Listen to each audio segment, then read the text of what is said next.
Good evening everyone, welcome to the class 24। स्वागत है आप सभी का इस सेशन के अंदर, जो कि होने वाला है एक्सपेक्टेड क्वेश्चन। आरआरबी एएलपी का जो है वो कल से एग्जाम स्टार्ट है।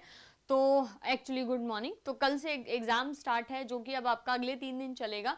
तो इसको, ये जो आज सेशन आप कर रहे हो, यहाँ पे जो मैं आपको क्वेश्चंस करा रही हूँ उनको ध्यान से पढ़ना। इन्हीं टॉपिक्स के ऊपर क्वेश्चंस जो है वो आपको पूछे जा रहे हैं, और जो भी क्वेश्चन एग्जाम के अंदर पूछे जाएंगे उसके सिमिलर टॉपिक के भी मैं आपको कुछ क्वेश्चंस रिलेटेबल जो है वो मैं कराऊंगी। अभी आज का सेशन कर लेते हैं, फटाफट रिवाइज कर लीजिए। एंड में मैं आपको टॉपिक भी बताऊंगी जो आपको एग्जाम में जाने से पहले रिवाइज करने ही करने हैं, ठीक है।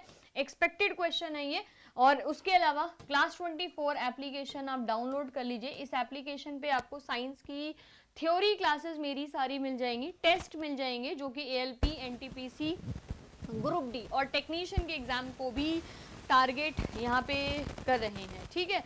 तो उनको थोड़ा सा ध्यान में रखिएगा कि आपको टेस्ट सीरीज भी ज्वाइन करनी है अगर आपको एग्जाम क्लियर करना है। थ्योरी में आपको कंप्लीट सिलेबस मिल जाएगा, 5000 MCQs, 20 mock test, physics, chemistry और बायो, ये सारे सेशंस जो है वो करने हैं कंप्लीट।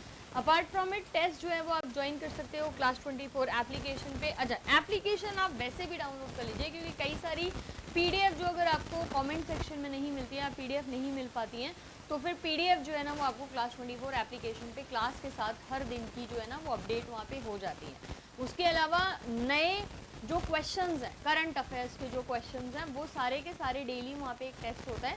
तो डेली आप एक टेस्ट भी दे सकते हो, डेली अपने आप को थोड़ा सा अप टू डेट कर सकते हो। करंट अफेयर के सेशंस, क्वेश्चंस, टेस्ट, क्विजेज जो हैं वो बहुत सारी साइंस की और जीके की भी अपडेट होती हैं, वो भी आप वहाँ से देख सकते हो, ठीक है। क्वेश्चंस के साथ स्टार्ट करते हैं। पहला question, if a force F act on a body such that get displaced through the distance x in the direction of the force, then the work done by the force is। अगर work का formula, अगर इसमें पूरा जो है वो आपको समझ आ रहा है, वो आपसे वर्क की पूरी एक सिचुएशन या वर्क के फॉर्मूले को उन्होंने डिराइव कर दिया है, तो अगर F फोर्स जो है लग रहा है और चीज डिस्प्लेस हो चुकी है, तो वर्क डन आपसे पूछा गया है, तो आपसे वर्क डन का फॉर्मूला पूछा जा रहा है, ठीक है। वर्क डन का फॉर्मूला क्या होता है, अगर अपन इसको कॉस थीटा में बात नहीं करें, क्योंकि यहाँ पे ऑप्शन में कॉस थीटा नहीं दिया है, अदरवाइज वर्क डन किया गया कार्य क्या होता है, लगाए गए बल, फोर्स और उसके द्वारा हुई विस्थापन और साथ में कॉस थीटा, एंगल जो बनता है उसकी वजह से बोलते हैं। फोर्स और डिस्प्लेसमेंट अगर एक ही डायरेक्शन में है तो वर्क पॉजिटिव है, फोर्स और डिस्प्लेसमेंट अलग अपोजिट डायरेक्शन में है तो वर्क डन नेगेटिव है, और अगर फोर्स और डिस्प्लेसमेंट परपेंडिकुलर है तो वर्क डन जो किया गया है वो 0 है। आंसर F इंटू एक्स होगा। यहाँ पे ध्यान से करना है, एक ऐसा क्वेश्चन आना ही है। देखो अभी के अभी रिवाइज कर लो आप यहाँ पे कि फॉर्मूला जो है ना, फॉर्मूला जो है उसके बेस्ड आपको चीज़ें रिवाइज करनी है ना। फॉर्मूला बेस्ड चीज़ें आप एक बार सारे फॉर्मूले रिवाइज कर लो फिजिक्स के। इस तरीके के क्वेश्चन आपको एक तो मिलना ही मिलना है, 1 से 2 क्वेश्चन आपको मिलने ही मिलने हैं formula based. The gravitational force between two object of masses m1 and m2 is directly proportionate to। अब देखो क्वेश्चन है ना, यहाँ पे ध्यान से देखो, अब ये भी फॉर्मूला बेस्ड ही क्वेश्चन है ना। अब इसमें देखो ग्रेविटेशनल फोर्स बिटवीन, फोर्स का फॉर्मूला पूछा है, F is equal to G into m1 into m2 upon में r स्क्वायर होता है। तो जो फोर्स है वो डायरेक्टली प्रोपोर्शनेट है किसके, m1 इंटू m2 के, m1 इंटू m2 के। तो -2, 1 अपॉन ये सारी चीज़ें हैं ना, इनको ध्यान से करना है। देखो अब 20 क्वेश्चन में पहले 2 क्वेश्चन जो हैं वो फॉर्मूला बेस्ड क्वेश्चन है, तो 20 में से 2 अगर आप 15-20 मिनट का फॉर्मूला रिवीजन कर लीजिए। मैंने क्लास भी कराई है इसी सेशन में, इसी चैनल पे, पीछे की क्लासेस थोड़े दिन पीछे की जाइएगा, फॉर्मूला बेस्ड क्लास हो चुकी है। मैं लिंक भी क्लास में डिस्क्रिप्शन में इधर डलवा दे रही हूँ, आप प्लीज़ इसको रिवाइज कर लीजिएगा, ठीक है। तो m1 इंटू m2 करके याद रखिए। इनमें से कौन सी घरेलू चीज करंट के हीटिंग इफेक्ट का इस्तेमाल नहीं करती है। हीटिंग इफेक्ट ऑफ करंट, सबसे पहले फॉर्मूला अगेन, तो हीटिंग इफेक्ट ऑफ करंट का फॉर्मूला होता है H is equal to I square into T, ठीक है। H is equal to I square, H is equal to I square into T करके याद रखिए। ये आपका क्या है, heating effect of current, right. अब कौन सा इसमें से इस्तेमाल नहीं करता है वाला पार्ट है, तो इलेक्ट्रिक मोटर करके याद रखिए। इलेक्ट्रिक मोटर जो है वो इलेक्ट्रिसिटी पे जनरेट है, इलेक्ट्रिसिटी यानी कि स्विच जब हम चालू करते तो वो चल जाती है। राइट। आयरन बॉक्स, स्टोव और वाटर हीटर, ये दोनों हीटिंग इफेक्ट ऑफ करंट पे काम करता है, ठीक है। हीटिंग इफेक्ट ऑफ करंट का मतलब क्या है कि इलेक्ट्रॉन्स जो है वो एक पोजीशन तक जा रहे हैं, फिर उसके बाद वहां पे बहुत सारे इलेक्ट्रॉन्स इकट्ठे होते चले जा रहे हैं, क्योंकि उसके आगे वो क्रॉस नहीं कर सकते। और लगातार जब हीट आती है तो इलेक्ट्रॉन के जंपिंग होने की वजह से, इलेक्ट्रॉन के एक्साइटेड होने की वजह से जो ये बार होता है ना, ये हीट होना शुरू हो जाता है। तो जो गीजर होता है, अवन होता है, इलेक्ट्रिक केटल होती है, प्रेस जो होती है हमारी, ये सब इसी फॉर्मूले पे काम करते हैं, यानी कि हीटिंग इफेक्ट ऑफ करंट पे काम करते हैं, ठीक है। याद रखिए, हीट इलेक्ट्रिक मोटर करके याद रखना है। When white light is incident on a glass prism it undergoes dispersion, this phenomena is due to, जब सफेद रोशनी कांच के प्रिज्म पे पड़ती है तो वो फैल जाती है, ये किस वजह से होता है, या फिर इसका जो फॉर्मूला है वो क्या है। तो याद रखिए कि जो रिफ्रैक्टिव इंडेक्स है ग्लास का वो डिफरेंट होता है डिफरेंट कलर्स के लिए, तो जो कलर्स है ना वो बाहर जाके फैल जाते हैं। लाइट जो है वो इंसिडेंट हुई ग्लास प्रिज्म पे, उसके बाद इसमें डिस्पर्जन हो जाता है, यानी कि सफेद रोशनी डिस्पर्स्ड हो जाती है इनटू सेवरल कलर्स। कितने कलर्स में? 7। तो क्यों? क्योंकि पहले एयर है, फिर ग्लास है, फिर एयर है। तो जो लाइट है ना, व्हाइट लाइट जो है वो एयर से ग्लास में गई, और जब ग्लास से बाहर जाती है तो रिफ्रैक्टिव इंडेक्स जो ग्लास का है वो अलग कलर्स के लिए अलग है, इसीलिए रोशनी भी अलग होके डिस्पर्स्ड होके यानी कि फैल के चली जाती है, राइट। तो refractive index of the glass being different from different colours. The nature of image is formed by concave mirror, है ना। कनकेव मिरर ये है जब आपने पीछे की तरफ इसको पॉलिश कर दिया है, या फिर रिफ्रैक्टिव सरफेस जो है वो ऐसा है इस तरीके से, और फोकल दूरी जो है या फोकल पॉइंट जो है उस पे सारी की सारी इंसिडेंट रे आके गिर रही हैं, वो होता है कनकेव मिरर। अब अगर हम अगर ऑब्जेक्ट को आपने कहाँ पे रखा है, principal focus and pole of mirror, focus और पोल के बीच में रखा है, ठीक है, फोकस और पोल। अब याद रखना है आपको कि 6 कंडीशंस जो होती हैं उनमें से एक अकेली कंडीशन ऐसी है जहां पे कनकेव मिरर के अंदर जो इमेज बनती है वो सीधी बनती है, राइट।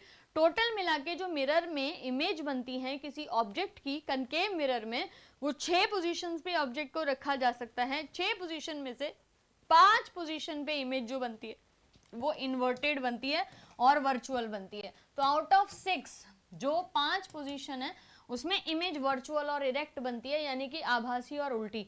खाली जो छठा पोजीशन है, फोकल और पोल के बीच में जब किसी भी ऑब्जेक्ट को रखा जाएगा तो इमेज जो बनेगी वो कहाँ बनेगी? शीशे के पीछे बनती है, यानी कि बिहाइंड द मिरर। तो ये फोकल है, ये पोल है, ऑब्जेक्ट यहाँ पे रखा है तो इमेज यहाँ बनेगी, और ये बनती है हमेशा इरेक्ट इमेज, ठीक है। वर्चुअल, इरेक्ट और बड़ी इमेज बनती है। बाकी सारे केसेस में इमेज छोटी बनती है, लेकिन इस केस में इमेज कैसी बनती है? बड़ी। तो virtual and erect concave mirror में एक ही इमेज है, बाकी की 5 जो है वो वर्चुअल एंड इन्वर्टेड है, उल्टी इमेज बनती है, बाकी सारी एक कंडीशन में सीधी, ठीक है। इमेजेस और ऑब्जेक्ट का पोजीशन ऑफ ऑब्जेक्ट और उससे बनने वाली इमेजेस, ये आपको concave mirror, convex mirror, concave lens और कन्वेक्स लेंस के लिए लर्न करके रखना है, ठीक है। A car moving along a straight path showing a car moving along a straight path slows down and stop. This car under which motion? ये car जो है वो कौन से मोशन के अंडर, अगर सीधा गई है और उसके बाद जाके रुक गई है तो हम उसको क्या बोलेंगे? स्ट्रेट लाइन पे अगर जाके रुक गई है तो non uniform motion, slows and stop, ठीक है। स्लोज एंड स्टॉप, अगर सीधे रोड पे चल रही है और जाते जाते एकदम से रुक जाती है, यानी कि गाड़ी में एक्सेलरेशन नहीं लग रहा है। एक्सेलरेशन नहीं लग रहा है तो इसका मतलब मंदन हो गया, रिटार्डेशन हो गया, तो गाड़ी रुक जाएगी, है ना। नॉन यूनिफॉर्म मोशन उस केस में उसको बोलते हैं। The magnetic field produced by the current carrying wire at a given point depends on which of the following factors. कौन से फैक्टर पे डिपेंड करता है? Magnetic field produced by a current carrying wire. Current carrying wire को हम क्या बोलते हैं? कंडक्टर, ठीक है। तो distance from the wire and current through the wire, है ना। Distance from the wire magnetic field का, और करंट थ्रू द वायर। जो मैग्नेटिक फील्ड होता है वो 2 फैक्टर्स पे एक्चुअली डिपेंड करता है। एक तो जो करंट फ्लो हो रहा है, दूसरा वायर का जो डिस्टेंस कितना है। करंट और आर करके याद रखिए, आई और डिस्टेंस जो है याद रखिए, डिस्टेंस मतलब मैंने रेडियस लिखा है यहाँ पे इसलिए आर लिखा हुआ है, ठीक है। डिस्टेंस मैग्नेटिक फील्ड की इंटेंसिटी को बढ़ाता है, या फिर इंटेंस ऑफ मैग्नेटिक फील्ड याद रखिए वो इनवर्सली प्रोपोर्शनेट होती है डिस्टेंस के, और करंट जो है वो डायरेक्टली प्रोपोर्शनेट होता है, ठीक है, मैग्नेटिक फील्ड के। एक doctor the number of chromosome becomes half in daughter cells by process of daughter, ठीक है, डॉटर सेल के क्रोमोसोम की संख्या किस प्रोसेस से आधी हो जाती है? Daughter cell the number of chromosome become half. हमारे पास सेल के डिवीजन के या क्रोमोसोम के डिवीजन के दो ही तरीके हैं। अगर हम सेल थ्योरी की बात करते हैं तो जब हमारा सेल डिवाइड करता है तो सेल डिवीजन दो तरीके से हो सकता है, एक हो सकता है माइटोसिस की मदद से, ठीक है, एक होता है मियोसिस की मदद से। Mitosis and meiosis. माइटोसिस क्या होता है? माइटोसिस होता है समसूत्री विभाजन। क्या होता है? समसूत्री विभाजन। और मियोसिस क्या होता है? मियोसिस होता है अर्धसूत्री विभाजन, यानी कि क्रोमोसोम का आधे हिस्सों में डिवाइड हो जाना, यानी कि 2n अगर क्रोमोसोम से स्टार्ट हुआ है तो वो n में कन्वर्ट हो जाएगा। माइटोसिस होता है जहां पे क्रोमोसोम का नंबर रिटेन करता है, यानी कि आगे भी सेम होता है। तो इसमें मियोसिस याद रखिए, जब हाफ लिखा है तो मियोसिस है, और जब यहाँ पे मान लीजिए बराबर लिखा होता कि बराबर क्रोमोसोम डॉटर सेल्स में जाते हैं तो हम उसको क्या लिखते हैं? माइटोसिस लिखते हैं, ठीक है। इनमें से कौन सा जीव फिजन के जरिए अलैंगिक जनन नहीं दिखाता? Which of the following organism does not show asexual reproduction by means of fission? asexual reproduction इनमें से किसमें नहीं हो रहा है? तो ये क्वेश्चन आपका पहले भी आया था, शायद हम इसको फिर से रिपीट कर रहे हैं। लीशमैनिया डोनोमानी, प्लाज्मोडियम और अमीबा, ये मल्टीपल फिजन करता है। प्लाज्मोडियम बाइनरी फिजन करता है, अमीबा भी बाइनरी फिजन करता है।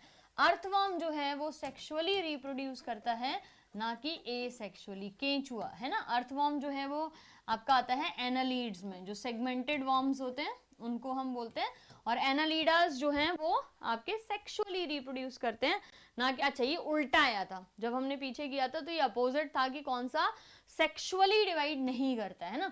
इनमें से कौन सा पदार्थ डिफ्यूजन से सेल मेम्ब्रेन के आर पार जा सकता है? Which of the following substance can across the cell membrane by diffusion? तो सिंपल सा कॉन्सेप्ट है, जो हमारा सेल है, या फिर आप ऐसे भी याद रख सकते हो इस प्रोसेस को कि जब हम डिफ्यूजन लिख रहे हैं, ज्यादा अच्छा ये रहेगा, जब हम डिफ्यूजन वर्ड लिखते हैं तो डिफ्यूजन हमेशा हम गैसेस के लिए इस्तेमाल करते हैं, ठीक है। जब हम अपनी बॉडी की बात कर रहे हैं तो रीएब्जॉर्प्शन में मटेरियल आ सकता है, जैसे शुगर आ सकती है, अमीनो एसिड आ सकता है, सॉल्ट आ सकता है, ग्लूकोज शुगर जो है वो आ सकता है। लेकिन जब मैंने डिफ्यूजन की बात की है तो डिफ्यूजन जो है वो हमेशा गैसेस के लिए यूज करते हैं। तो जब हमारे शरीर में हम CO2 और O2 को एक्सचेंज करते हैं, एक्सचेंज ऑफ गैसेस हो रहा है, तो वो डिफ्यूजन का प्रोसेस है। किसका? डिफ्यूजन का।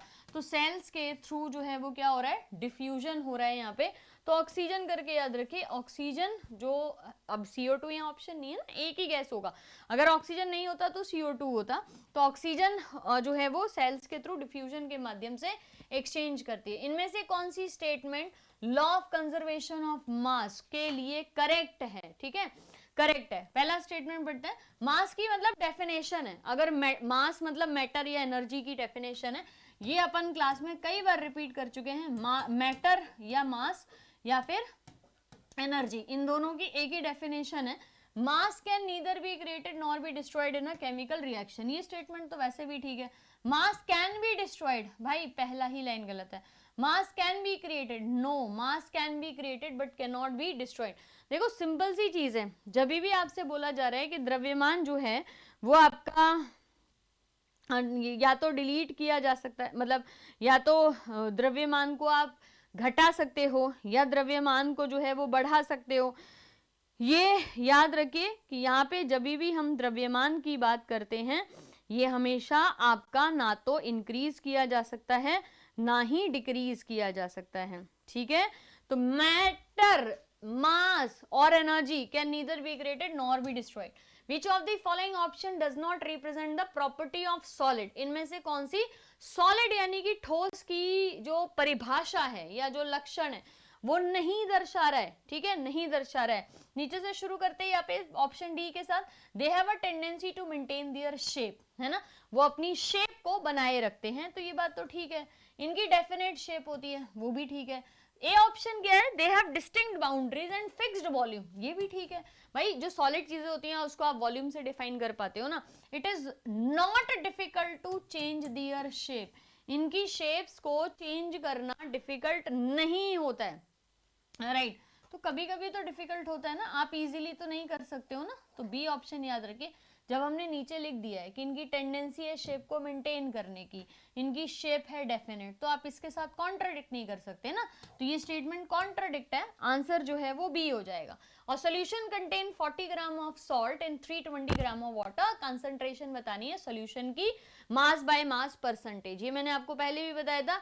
इसमें हम क्या लिखते हैं, सॉल्यूट का जो मास है, ठीक है, सॉल्यूट यानी कि जो कम मात्रा में है उसका जो मास है, अपॉन में सॉल्यूशन का जो मास है टोटल इनटू में 100। अब देखो solution contains 40 gram of common salt, तो जो कम है सॉल्यूट है वो 40 हो गया। टोटल सॉल्यूशन क्या है 40 ग्राम प्लस 320, तो यहाँ पे क्या लिख दोगे, 4 और 2 6, 0 इंटू में 100, इसको आप काट दोगे। यहाँ पे आप पूरा कट कर दो, 4 × 32 4 × 36 है ना, 9 से जाता है ये, 9 से आप इसको डिवाइड करोगे तो 1 आएगा ना, तो ये वाला आंसर हो गया। ये क्वेश्चन इंपॉर्टेंट है, बैक टू बैक 2-3 बार रिपीट किया है, 2024 में कई बार रिपीट किया है। इस तरीके के जो वैल्यू है उनको चेंज कर करके, या सॉल्यूट सॉल्वेंट इस तरीके की लैंग्वेज चेंज करके आपको चीजें पूछी जाएंगी। 11.11 Which of the following compound is unsaturated? Again unsaturated पूछा है, तो यहाँ पे डबल बॉन्ड या ट्रिपल बॉन्ड की बात हो रही है। पीछे शायद कल ही का क्वेश्चन पेपर है जो हमने परसों किया था, उसमें हमने सिंगल बॉन्ड की बात की थी। तो C2H4 करके याद रखिए, बाकी सबको आप मिलाओगे तो उसमें सिंगल या डबल बॉन्ड होगा। C2H4 जो है वो आपका ट्रिपल बॉन्ड। ये ऑर्गेनिक कंपाउंड होते हैं जिसमें डबल बॉन्ड्स होते ही होते हैं। कार्बन डाइऑक्साइड के कैल्शियम हाइड्रोक्साइड के साथ रिएक्ट होने पे क्या बनता है, कार्बन डाइऑक्साइड के जब आपने कैल्शियम हाइड्रोक्साइड के साथ मिला दिया तो क्या बनेगा यहाँ पे, तो हम सिंपल है, ये क्या, ये कौन सी इक्वेशन की बात हो रही है, CaOH whole twice calcium hydroxide, और उसमें जब आपने मिलाया CO2 तो ये क्या बन गया, CaCO3 प्लस में H2, ठीक है, CaCO3 प्लस में H2O करके याद रखिए, कैल्शियम कार्बोनेट। इनमें से कौन सा धातु चाकू से नहीं कटता, नहीं कटता, ठीक है। सोडियम लिथियम पोटेशियम कट जाते हैं, कॉपर को चाकू से कैसे काटोगे भाई, है ना। Which of the following type of reaction represent the formation of slaked lime from calcium oxide and water. अच्छा, ये पीछे की रिएक्शन है, सेम टू सेम उसी रिएक्शन को इन्होंने अलग तरीके से फॉर्मुलेट कर दिया है। कैल्शियम ऑक्साइड जो slaked lime from calcium oxide है ना, तो ये है, इसको आप कन्वर्ट करोगे तो ये बन गया स्लेक्ड लाइम, है ना। ये कैल्शियम ऑक्साइड है, ये स्लेक्ड लाइम है, जुड़ के बन रहे हैं, क्या बनेगी ये, कॉम्बिनेशन रिएक्शन, है ना। थायरॉक्सिन हार्मोन बनाने के लिए थायराइड ग्लैंड को किस एलिमेंट की जरूरत होती है, तो थायराइड हमारा किस पे काम करता है, आयोडीन पे काम करता है।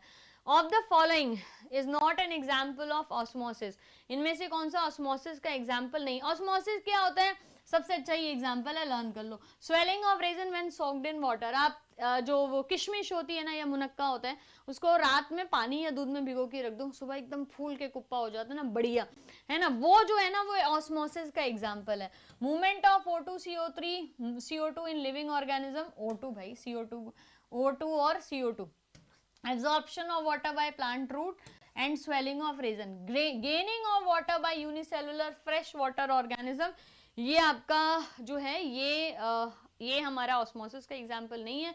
ये हमारे एक्चुअली पॉइंट क्या है कि जब भी ऑर्गेनिजम्स जब पानी में रहते हैं तो उन्हें टेम्परेचर मेंटेन करने के लिए इस प्रोसेस को यूज करना पड़ता है, ठीक है। यहाँ पे गेनिंग वाला एग्जाम्पल आएगा आपका। Select the option for liquid connective tissue. Liquid connective tissue, connective tissue क्या होते हैं पहले तो यही, तो एडिपोज, कार्टिलेज, एरियोला, ब्लड, ये सारे ही कनेक्टिव टिश्यू हैं। आज मैं आपको एक चार्ट दिखा रही हूँ, बड़ा एक्सटेंसिव सा कनेक्टिव टिश्यू का चार्ट है, उसमें सारे टाइप्स के लिखे। अब ये सारे ही कनेक्टिव टिश्यू हैं, है ना। अब इसमें लिक्विड पूछा है, लिक्विड कनेक्टिव टिश्यू कौन सा है, तो वैसे तो मेरे ख्याल आप आंसर दे पाओगे, कोई दिक्कत नहीं है, blood is a liquid connective tissue. फिर भी एक बार और ऑप्शन आते हैं तो भी याद रखिए। देखो कनेक्टिव टिश्यूज जो हैं वो आपके दो तरीके के होते हैं, मतलब प्रॉपर के अलावा दो तरीके के, वैसे एक कनेक्टिव टिश्यू प्रॉपर हो गया, एक हो गया सपोर्टिव टिश्यू, और एक हो गया फ्लूइड या लिक्विड टिश्यूज। ठीक है, ये लिक्विड या फ्लूइड हो गए जो आपसे क्वेश्चन में पूछा है। प्रॉपर में एरियोलर और एडिपोज इंपॉर्टेंट है। फाइब्रस टिश्यू जो कि व्हाइट हो सकते हैं, येलो हो सकते हैं, या फिर रेटिकुलर टिश्यूज जो दाने जैसे जाली नुमा जो होते हैं उनके लिए बोलते हैं। तो प्रॉपर में क्या आ गया, एरियोलर, एडिपोज, व्हाइट, येलो और रेटिकुलर टिश्यूज। ठीक है, सपोर्टिव में क्या आ गया, कार्टिलेज और बोन। कार्टिलेज में कौन सी आ गई, hyaline cartilage, fibrous cartilage, calcified cartilage. Fibrous में व्हाइट फाइबर और इलास्टिक कार्टिलेज, दो तरीके का हो गया। अब बोन में क्या आ गया, कॉम्पैक्ट बोन और स्पॉन्जी बोन। कॉम्पैक्ट हो जैसे आपकी हाथ के, ये कॉम्पैक्ट बोन है। स्पॉन्जी बोन हल्की फुल्की, जैसे ये इसको मैं कार्टिलेज भी लिख सकती हूँ, है ना। जो स्पॉन्जी बोन है उनको हम कार्टिलेज भी लिख सकते हैं। ठीक है, कार्टिलेज हो गया, जैसे कि आपकी नोज कार्टिलेज है। फ्लूइड टिश्यू क्या है, ब्लड और लिम्फ। ब्लड क्या है, ब्लड प्लाज्मा और कॉर्पसल्स, यानी कि blood cells, WBC, RBC, platelets. जब आरबीसीज हैं वो अगेन दो तरीके के हैं, अगर वो ग्रेन्स के साथ है, दाने के साथ है, तो बेसोफिल, इयोसिनोफिल और न्यूट्रोफिल, और बिना दाने के हैं तो मोनोसाइट और लिम्फोसाइट। अगर लिम्फोसाइट है तो बी लिम्फोसाइट और टी लिम्फोसाइट, और लिम्फ अगर है तो उसको तो हम लसिका बोलते ही हैं। तो ये सब आपके कनेक्टिव टिश्यूज के टाइप है, इनके नाम याद रखिए, areolar, adipose, white fibrous, yellow fibrous, hyaline cartilage, fibrous cartilage, calcified cartilage, bone cartilage simple, blood plasma, blood corpuscles, lymph cells की बात कर रहे हैं तो आरबीसी, डब्ल्यूबीसी, प्लेटलेट्स, ये सब भी जो है वो आपके कार्टिलेज का हिस्सा है। ठीक है, अपार्ट फ्रॉम इट इनकी जब हम कैटेगरीज लर्न करते हैं तो भी याद रखिए, जैसे लूज कनेक्टिव टिश्यू है तो मीजेनकाइम कहाँ पे पाया जाता है ना, एरियोलर हो गया, एडिपोज हो गया, रेटिकुलर हो गया। इरेगुलर है तो इरेगुलर क्या है, जो आपकी कोलेजन है, टेंडन, लिगामेंट, ये सब कोलेजन में आते हैं। इलास्टिक हो गया तो ligament again elastic, hyaline elastic, fibrous, bone, blood, haemopoiesis जो बोन मैरो है, जो अस्थि मज्जा है वो भी आपकी हियालिन कार्टिलेज का या हीमोपोइटिक टिश्यूज जो होते हैं उसका हिस्सा होता है। तो अस्थि मज्जा है या लिम्फेटिक टिश्यू है वो भी आपके कनेक्टिव टिश्यू का ही हिस्सा है। जो भी चीजें आपके शरीर में कनेक्ट करने का काम कर रही हैं आपके शरीर के विभिन्न विभिन्न अंगों को, उनको हम क्या बोलते हैं, हियालिन कार्टिलेज जो है वो बोलते हैं। ठीक है, तो याद रखिए उसके लिए। तो यहाँ पे आपका पूरा सेट कंप्लीट है। थ्योरी जो है वो आप क्लास 24 से ले सकते हैं।